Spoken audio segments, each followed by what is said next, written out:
Hello, everyone. Any idea what this is? Anyone? It's actually a solar system. It's just a map of solar system in a geocentric projection. So if you put Earth in the center, this is how planets move. It's pretty nice, but I find it pretty complex. And as we know, at the beginning of 16th century, Copernicus decided to change the paradigm and put sun in the center, and these trajectories became sane. And obviously they're not circles, they're ellipses, but the interesting part is this allowed to actually start thinking about laws of nature, because I cannot imagine anyone trying to come up with a law of gravity looking at this picture. But it's important to understand, and I have physics, kind of master in physics, so I learned it very early, that there is no right and wrong here. Like, it's just frame of reference. And both of these pictures, oh, wow. Both of these pictures are correct. It just, for some tasks, choosing the right frame of reference simplifies them a lot. So if you're thinking about moon-like trajectory, we probably want to choose Earth as a frame of reference. If we are talking about planets of solar system, we want a sun there. If we are thinking about, I don't know, our galaxy, we probably want to think about center of our galaxy. So why am I talking about this? Because we are here, we are dealing with building a lot of software applications, and we deal with a lot of complexity. And I believe that most of this complexity actually comes from our applications. It's actually incidental complexity, which we have to deal with because we are just choosing the wrong frame of reference. And I'll talk about that, and I also want to spend some time explaining how to fix that. And I'm pretty sure you are here, you understand how I propose to fix that. Look at this diagram. It's nice, neatly arranged, and this is how architects love to do that, right? They draw a nice diagram, they connect things, they align things, looks awesome, then give it to engineers, and then, you know, you figure out that this actually doesn't work very well. And reality is, we're losing that. Reality is that there is a lot of complexity here, and this complexity has nothing to do with your application. And we are told, and we are taught at school and everywhere, that this is the way if you want your application to be reliable, scalable, and have all these great benefits. So you need to go through this. So why is it? And my claim is that because we just put the wrong thing in the center. We just put event in the center, and we build systems which are based on events. And I know it goes against everything you kind of learned before, because yeah, we always say event-driven systems are awesome, they provide all these other guarantees, but my opinion is that this is actually absolutely wrong way to think about it. And let me explain a little bit more. The moment you go from, for example, traditional RPC-based services to event-driven system, you lose APIs. Because I know there is async API spec out there, and I know about it, but if you look carefully into that, you will find that the async API spec talks about like formats of messages. It's not about API, because API of a service, oh, I've got these 15 messages and can produce these 20 messages, and these are their formats. It's not an API. And this is not the worst part of that. The worst part is that your logic becomes scattered across all the services. And it has all the really negative implications. You go and kind of, okay, something happens in my system. Let me look at the code and figure out what's going to happen. No, you cannot do that. You only can run code for that and see what happened. Then visibility to the system becomes practically impossible, because how do you can even understand what's going on if your state is in a bunch of messages in queues, and then you have state of a lot of services? The other problem is that every service becomes kind of the state machine, and it's state kept in a local database, and it can produce messages, consume messages. And these ad hoc state machines, I can guarantee you, they have so many problems. And then another problem is that in a lot of cases, there is no transaction between publishing the message and updating your state. So all these systems have a lot of race conditions. And I know like a lot of companies just, oh yeah, customer service will deal with that. Because our process crashed in the middle of putting message in the queue or updating transaction.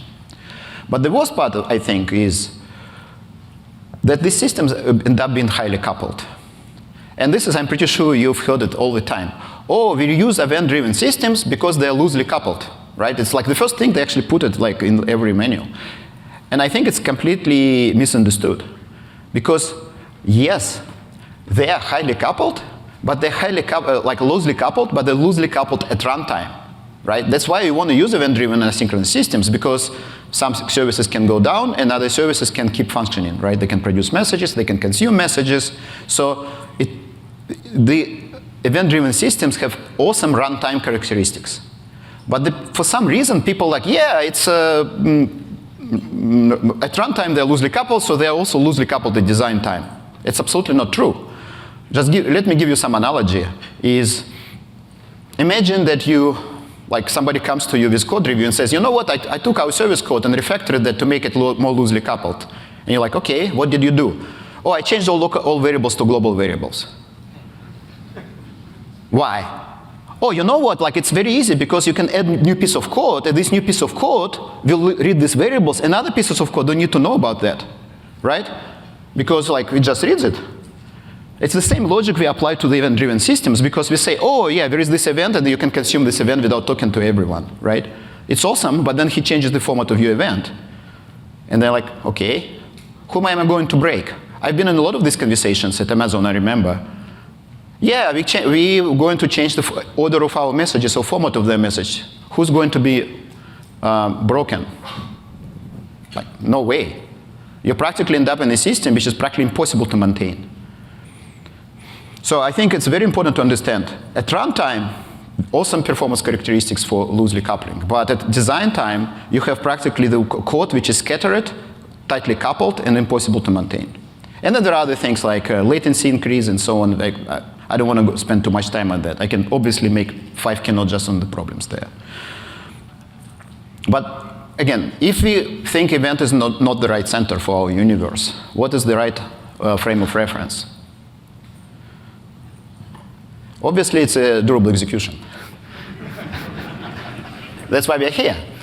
But let me spend a little bit more time explaining that, and I think we can talk about that. But my claim is that durable execution allows you to represent your application business logic directly in code without thinking about all this other stuff. This is complete opposite of event-driven architecture, when you practically just need to break your code in pieces and just start thinking about abstractions which have nothing to do with your business logic. So let's recap what durable execution is, because I'm pretty sure you all know about it, but I just want to make sure we're on the same page.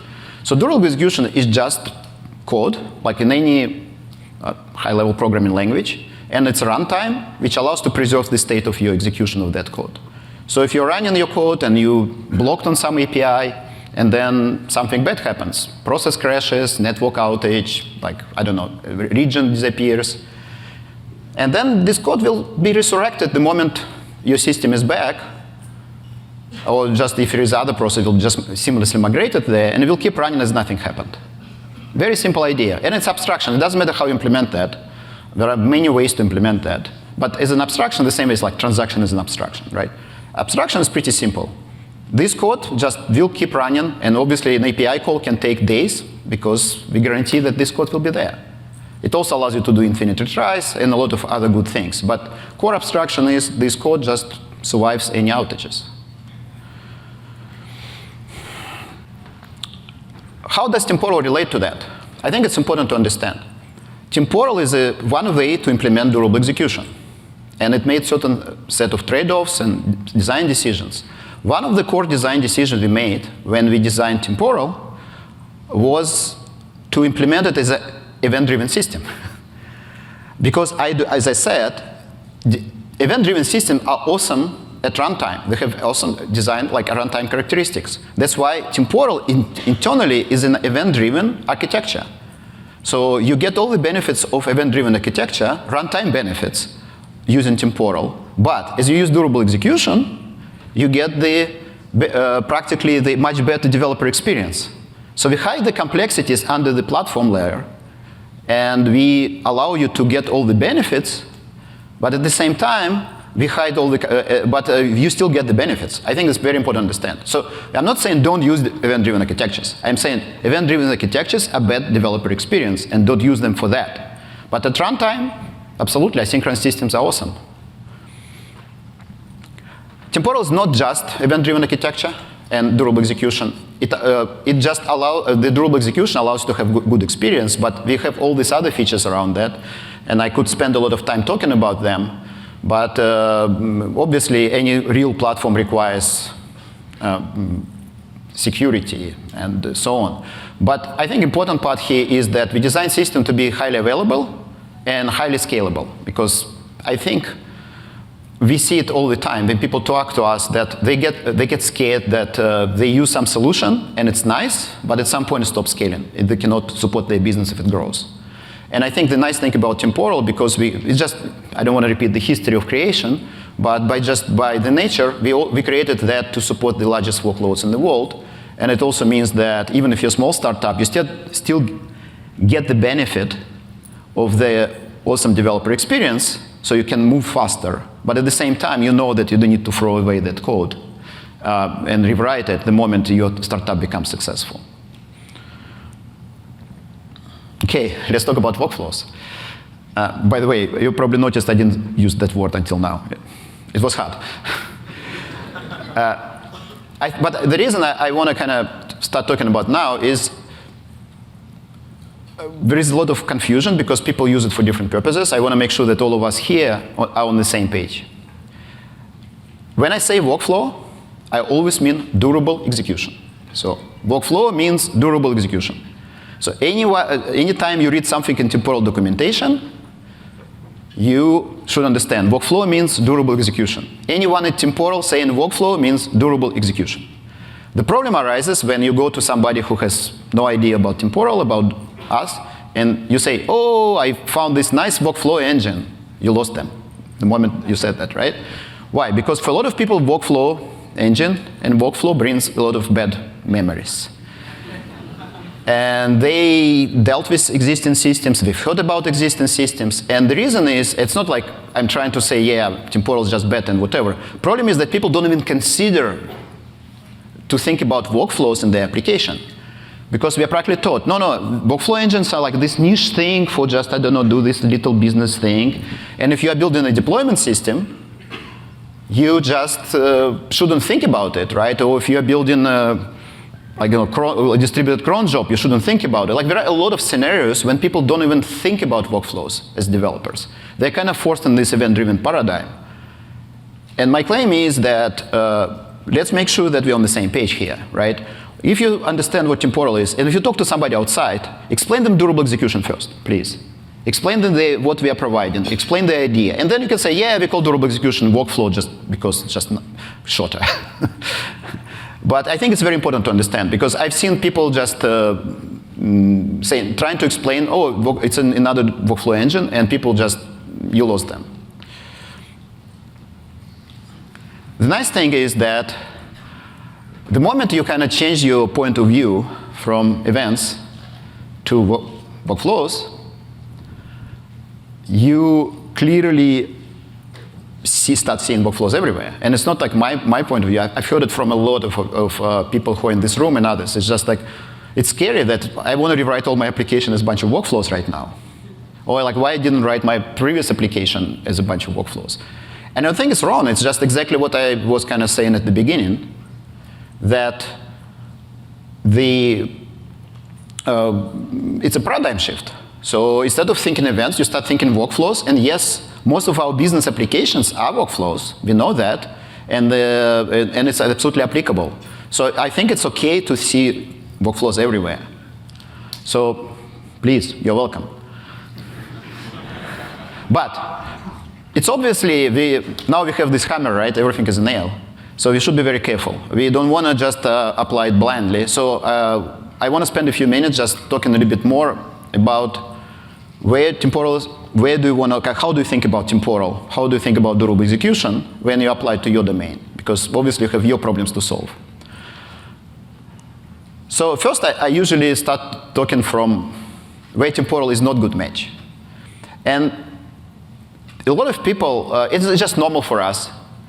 We tend to put things in the boxes, right? Like, okay, people come and say, I am building CI/CD pipeline. Is temporal a good fit?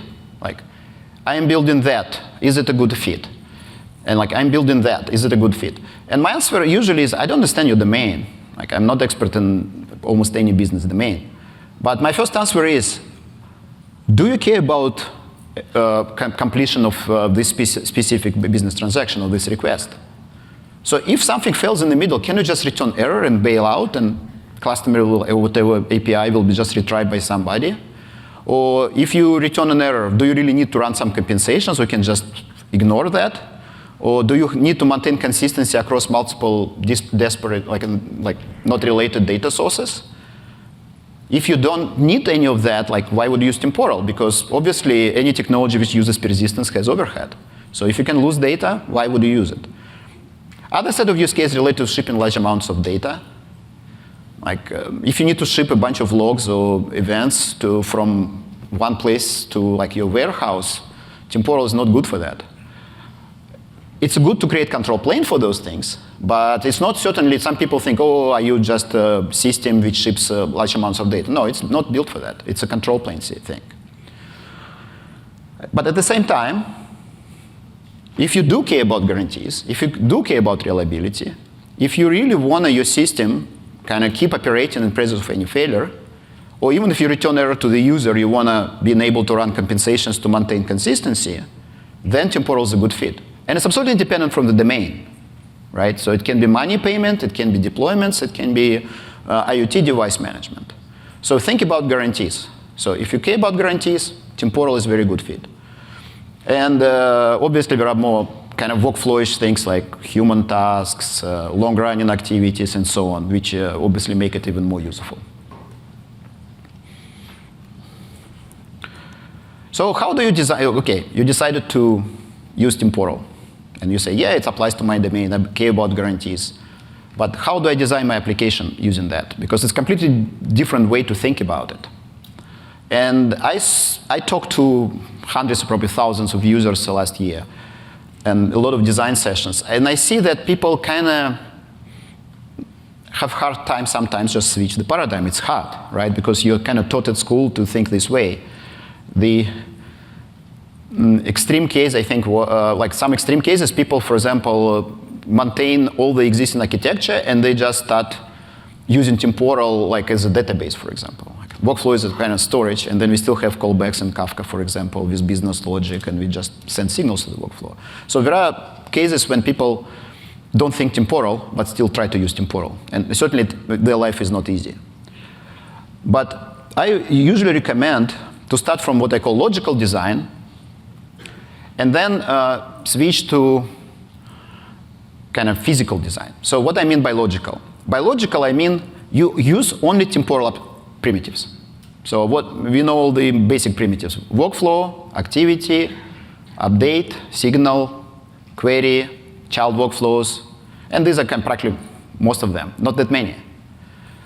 And you try to design your applications as using those primitives. And then obviously, you live in the real world of your enterprise, and there are already existing architectures, there are already kind of certain systems existing. Then you can go and try to apply that and break it into a real set of processes.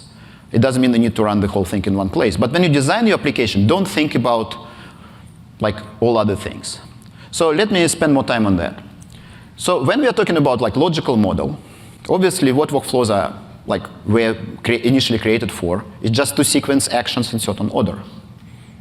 The nice thing about workflow code, like being durable execution in high-level programming language, is you can implement any business logic, like any sequence. Because sometimes new people come to our Slack and like ask, you know what, I need to run activities in this order and like in this condition. Like, can I do it? And like I don't even look what they're writing there, I just say, yes, you can do it, right? Because it's code, right? You can code whatever. Like, there is no any restriction. You can code any logic. Obviously, there are limitations on size and parallelism. You cannot run a million activities from one workflow. But reality is that you absolutely can code anything.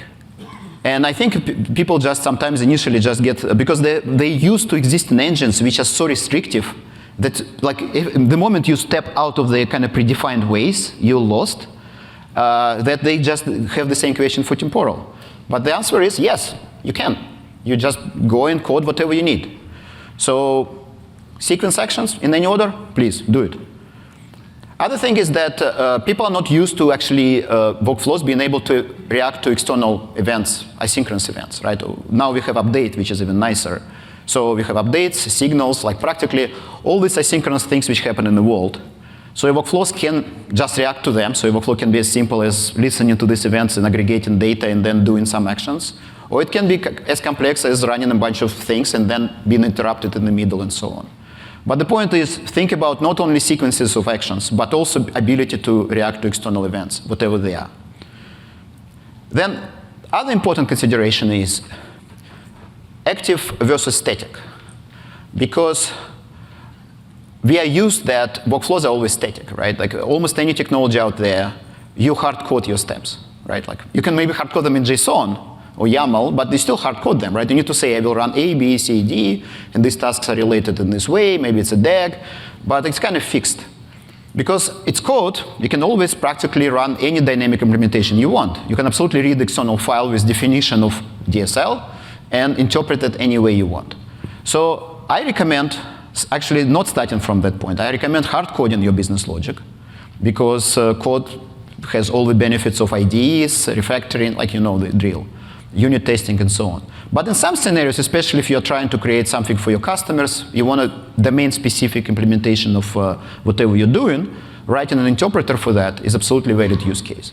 And there are simpler use cases. It's just some engines have problems like read number of partitions and run like something per partition, right? It's in temporal would be just a loop, but because everything is super dynamic. But yeah, you need to think about, am I in dynamic world of the hard-coded world? At the same time, you can mix and match in one workflow, right? You can have fixed steps, then read config and do something, then another set of fixed steps. So you can mix and match. I'm not going to spend much time on that, but it's pretty obvious that a lot of business logic is time-based, requires periodic walks and like delays and so on. And temporal is an awesome technology to do that because just basic idea of having a timer inside of your workflow calling sleep or being able to do these things in the loop make a lot of scenarios pretty trivial. And by the way, we added awesome scheduling features this year, so we are going to present them later.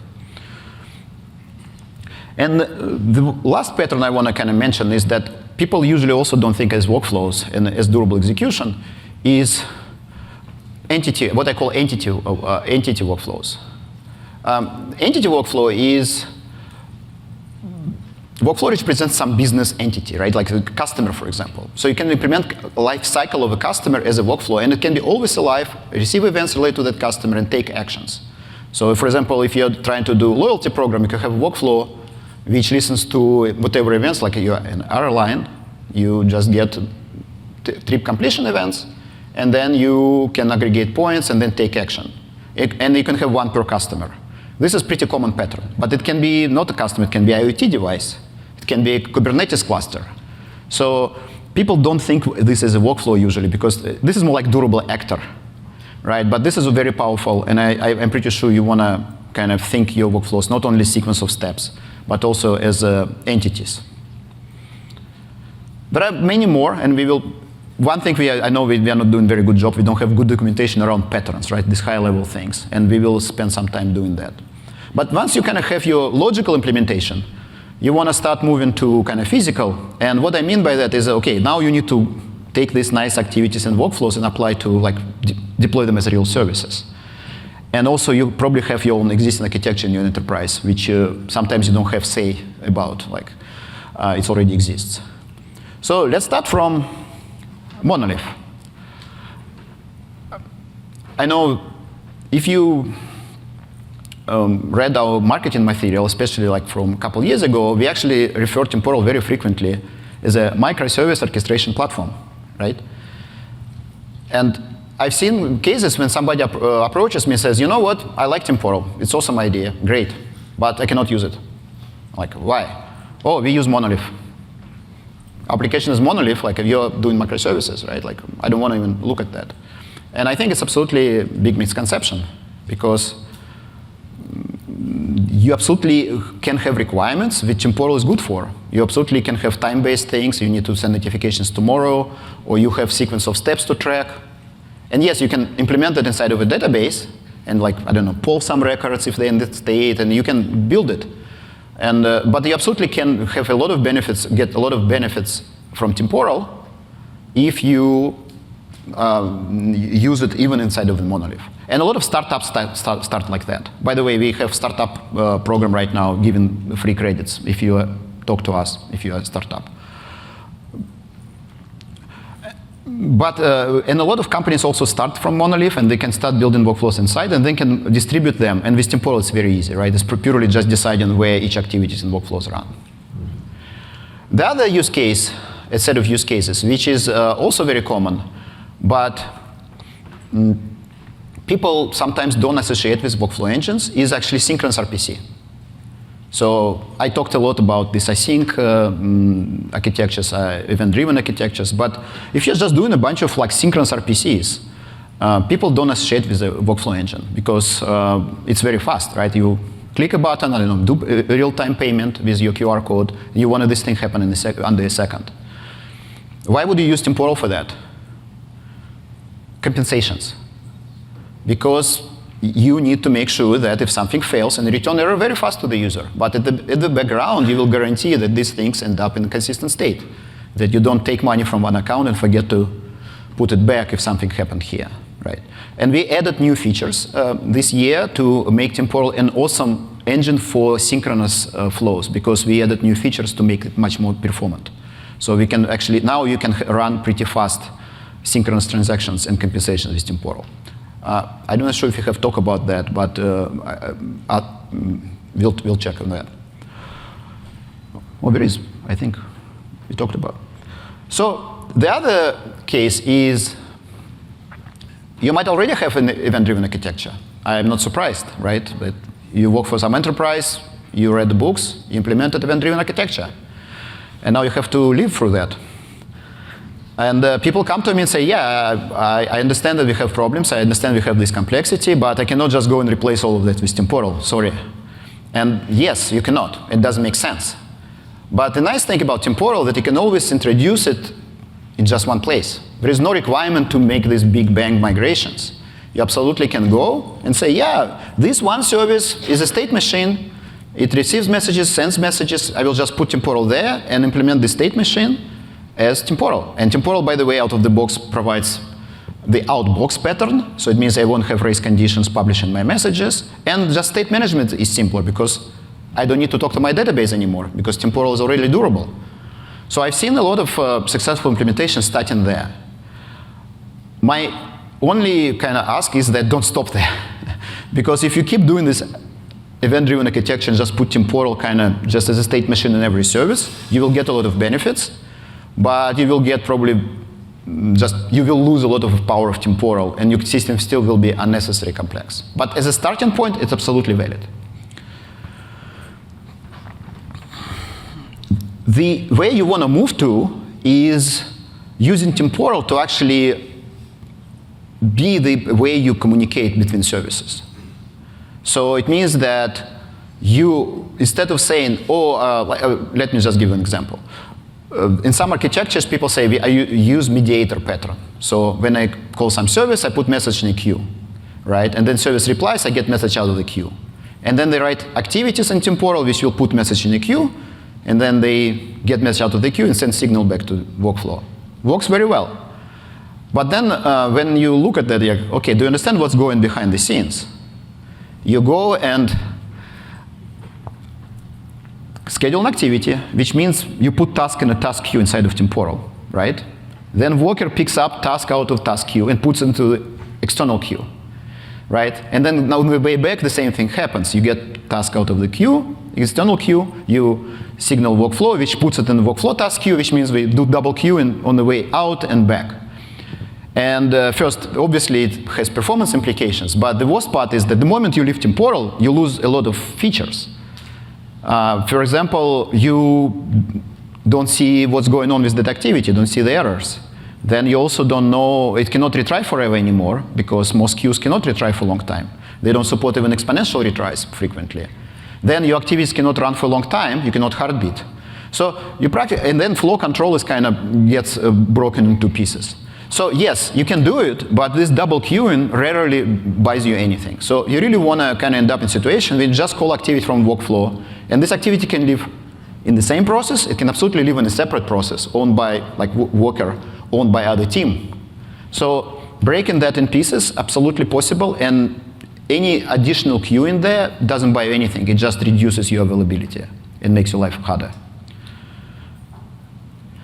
Okay, there is one problem with what I just described, and a lot of you who kind of looked at that carefully understand it very well. We don't support child workflows, and we don't support activity invocations across namespaces. So it means that you really cannot, like what I described, it actually doesn't scale very well, because it's certainly not practical for an like big enterprise to put everything in one namespace, right? Also, activities and workflows are not very good interfaces. They have interface, they have input, output, but they leak so many low-level things. For example, when you schedule an activity, you need to specify timeouts, like heartbeat timeout. If other team implements that activity, why do you care about their heartbeat timeout? It's an implementation detail. Maybe this activity retries for a day, maybe it runs for a day. You shouldn't know. I'm willing to wait for it for a day. Or it's implemented as workflow as an activity. You shouldn't really care as well. So that's why we are working on Project Nexus. And Nexus is idea practically, think about RPC services when every RPC can take any amount of time. So you have very clear interface, just interface, bunch of functions. And workflow can call this function, and this function can be implemented. How implemented, you don't know. All you know it's an interface.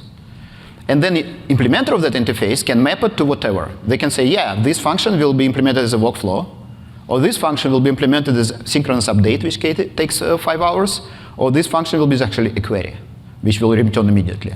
But then somebody can retry that query if your service is down for a day. So we talked about Nexus even last year. Unfortunately, we didn't have resources to work on this year, but now it's finally funded, so I believe next year you will see results. But the idea is that think about longer term, you can think about temporal that allow your services talk to each other through this RPC, which is like long-run RPC. And it's also not only services in the same namespace, but services in different namespaces, but also across clusters. So it will be, you can connect all your clusters in the enterprise, and also some of them can be in the enterprise, some of them can be in our cloud, but they still would be able to talk through Nexus.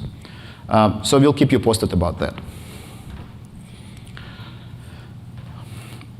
And also, it's pretty obvious, but I want to emphasize that don't choose one pattern or one way and stick with it. Obviously, if you're thinking about future architecture and you say this is our way, guidelines, how to do things, it's fine. But I've seen people just boxing temporal in one little place or one specific pattern and not being able to kind of think out of the box. So please, everything I said, you can mix and match in any way you want, right? You absolutely can have part of your architecture being asynchronous and use temporal for just state machine. Another part, the whole kind of set of services can use like just directly talk through temporal, or you can use, as I said, all this pattern together. So just be free to kind of innovate and mix and match. Also, you know where to find us. We are always open for design discussions, and if you have questions, you don't understand if this is going to work or how to apply certain like temporal principles to your application, just talk to us. We are here to help.